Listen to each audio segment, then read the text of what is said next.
বড় ধরনের ভূমিকম্প পরবর্তী ক্ষয়ক্ষতি মোকাবিলার সক্ষমতা বাংলাদেশের নেই। জনগণও এ বিষয়ে তেমন সচেতন নন। সরকারের নীতি নির্ধারকেরা বলছেন, রাজধানীকে ভূমিকম্প সহনশীল করতে কাজ চলছে, আর ভূমিকম্প পরিস্থিতি মোকাবিলায় সরকারকে সমন্বিত উদ্যোগ নেয়ার তাগিদ সংশ্লিষ্টদের।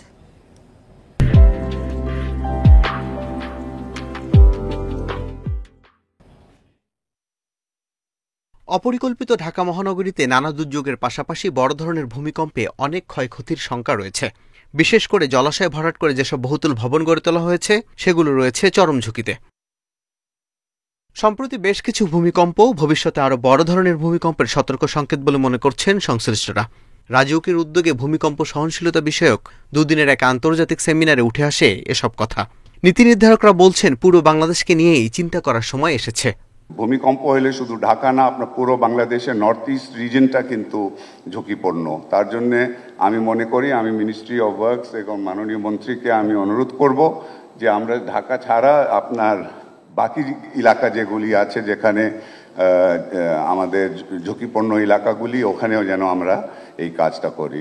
রাজধানীকে ভূমিকম্প সহনশীল করে তুলতে সরকার কাজ করে যাচ্ছে।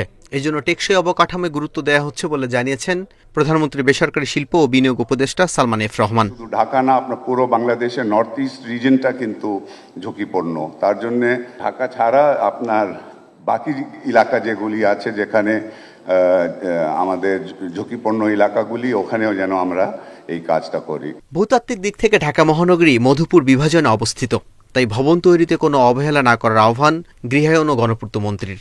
যেখানে নতুন নগরায়ন হচ্ছে সেখানে যেন আমরা পূর্বের ভুল না করি, তা কিভাবে নিশ্চিত করা যায়।